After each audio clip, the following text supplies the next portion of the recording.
حضرت خالد بن ولید کو اللہ کی تلوار کیوں کہا گیا تھا؟ دور جدید میں نئی نسل کی اسلامی تاریخ میں دلچسپی نہ ہونے کے برابر ہے، جس کی وجہ سے وہ اسلام کی تاریخی واقعات پر مبنی کتابوں کا مطالعہ کرتے ہوئے بوریت محسوس کرتے ہیں۔ حالانکہ حالیہ دور میں نئی نسل کے لیے بہادری کی داستانوں کا پڑھنا نہایت ضروری ہوتا ہے تاکہ وہ ان عظیم لوگوں کے نقش قدم پر چلنے کی کوشش کریں اور آنے والے دنوں کے لیے تاریخ میں اپنا اور اپنے ملک کا نام رقم کر سکیں۔ اس لیے اللہ تعالیٰ نے مسلمانوں کو ایسے بے شمار سپہ سالاروں سے نوازا جنہوں نے مختلف مواقع پر مسلمانوں کو بڑی بڑی فتوحات سے ہمکنار کیا، جن میں خالد بن ولید، محمد بن قاسم، طارق بن زیاد، یوسف بن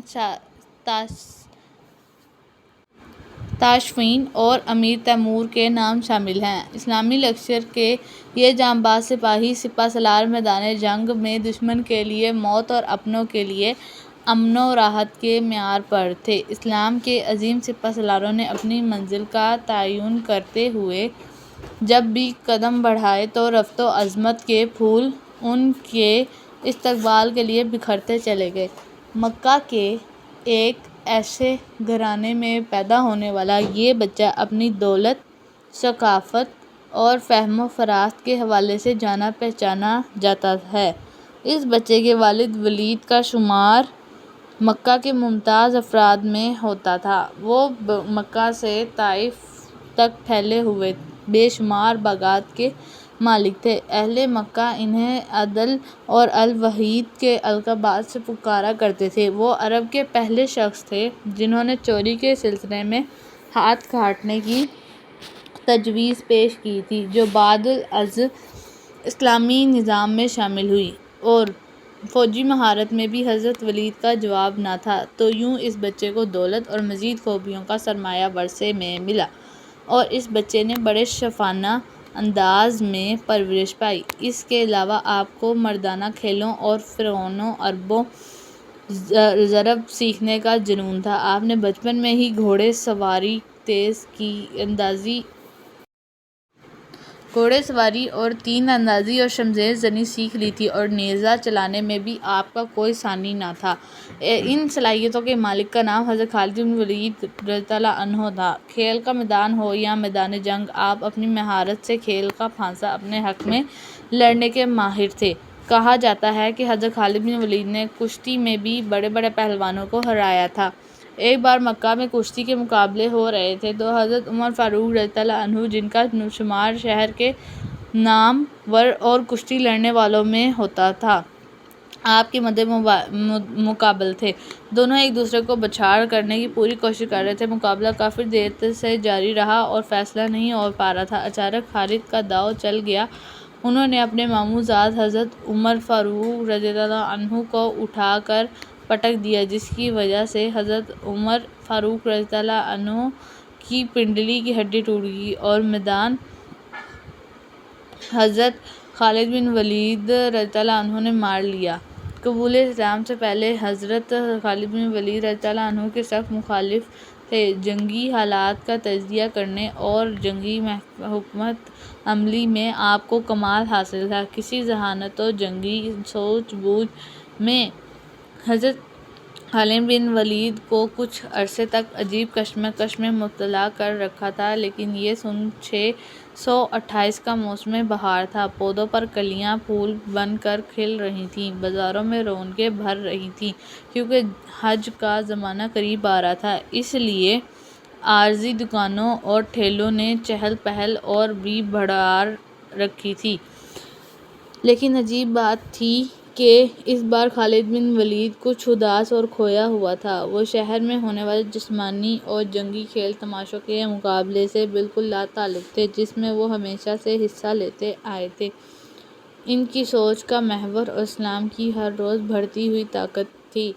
حضرت خالد یہ سوچ رہے تھے کہ اب تک اسلام کے مخالف نے مسلمانوں کو میدان جنگ میں 28 بار للکارا ہے، لیکن اپنی تمام تر عدوی برتری اور بہترین جنگی سازوسامان کے باوجود بھی لذت اٹھائی۔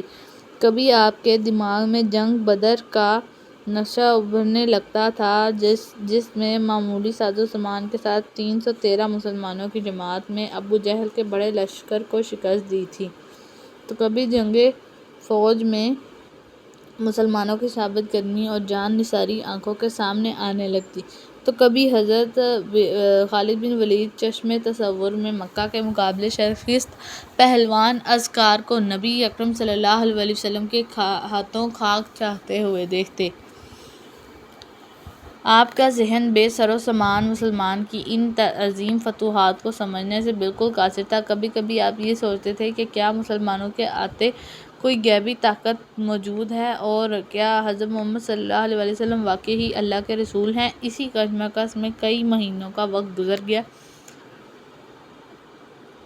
صلح حدیبیہ، جس میں 1 سال گزر چکا تھا، معاہدے کے مطابق نبی اکرم صلی اللہ علیہ وسلم نے اپنے جان نثاروں کے ساتھ عمرہ کرنے کے لیے مکہ میں داخل ہوئے۔ حضرت خالد بن ولید الجھے ہوئے ذہن کے ساتھ مکہ سے نکل گئے تاکہ وہ شہر میں مسلمانوں کے داخلے کا منظر اپنی آنکھوں سے نہ دیکھ سکے۔ مکہ میں 3 روز قیام کے بعد نبی اکرم صلی اللہ علیہ وسلم نے حضرت خالد بن ولید کے بڑے بھائی ولید سے فرمایا، افسوس خالد میرے پاس نہیں آیا، وہ آتا تو اس کا بھرپور استقبال کرتے۔ خالد جیسے بندے کو اسلام سے ہرگز دور نہیں رہنا چاہیے۔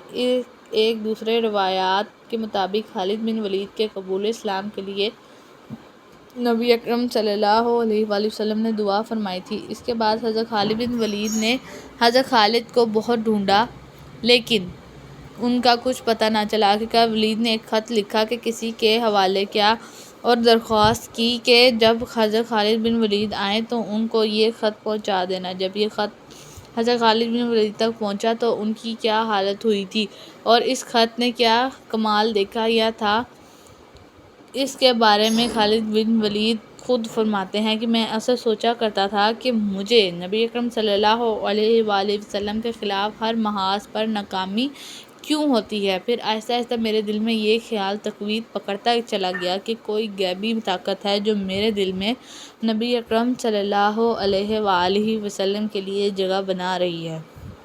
پیغمبر اسلام جب عمرہ کے لیے مکہ میں تشریف لائے تو میں وہاں سے نکل چکا تھا، جس پر میرے بھائی نے مجھے خط لکھا، جس پر تحریر تھا، مجھے تعجب ہے کہ تم اسلام سے اس قدر نفرت کرتے ہو، حالانکہ تمہارے جیسا آدمی کبھی بھی اسلام سے دور نہیں رہ سکتا۔ میرے بھائی گمراہی کے اندھیرے سے نکل کر حق کی روشنی کی طرف لوٹ چلے۔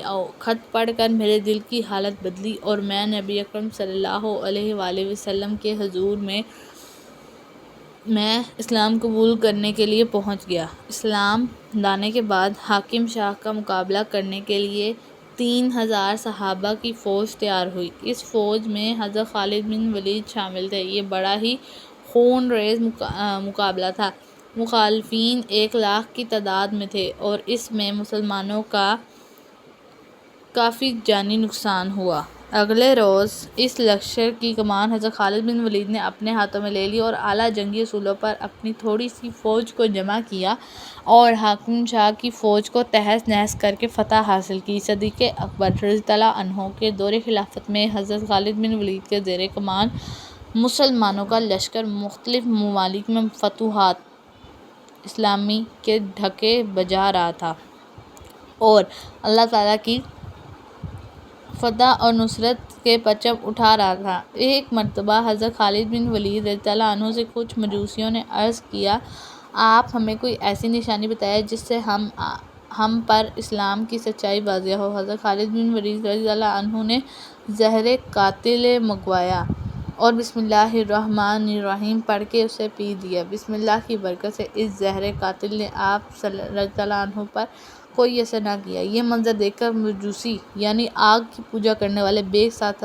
ساختہ پکار اٹھے، دین اسلام حق ہے۔ حضرت خالد بن ولید رضی اللہ عنہ کے بارے میں بیان ہوتا ہے کہ آپ بستر علالت پر تھے تو آپ رضی اللہ عنہ نے قریب بیٹھے ہوئے لوگوں میں کہا، میں نے بے شمار جنگوں میں حصہ لیا، کئی بار اپنے آپ کو ایسے خطروں میں ڈالا کہ جان بچانا مشکل نظر آتا تھا، لیکن شہادت کی تمنا پوری نہ ہوئی۔ میرے جسم پر کوئی ایسی جگہ نہ تھی جہاں تیر یا نیزے کے زخم کا نشان نہ ہو، لیکن افسوس موت نے مجھے بستر پر دبوچ لیا، میدان جنگ میں شہادت نصیب نہ ہوئی۔ اس پر لوگوں نے ان سے کہا، رسول صلی اللہ علیہ وآلہ وسلم نے آپ کو سیف اللہ یعنی اللہ کی تلوار کا خطاب عطا فرمایا۔ اگر آپ کسی کافر کے ہاتھ سے مارے جاتے تو اس کا مطلب تھا کہ ایک دشمن خدا نے اللہ کی تلوار کو توڑ ڈالا، جو ناممکن تھا۔ یہ سب سن کر آپ کو کچھ اطمینان نصیب ہوا۔ ویڈیو اچھی لگے تو کمنٹ میں حضرت خالد بن ولید اللہ کی تلوار ضرور لکھیں اور چینل کو سبسکرائب کریں۔ ملتے ہیں اگلی ویڈیو میں۔ خدا حافظ۔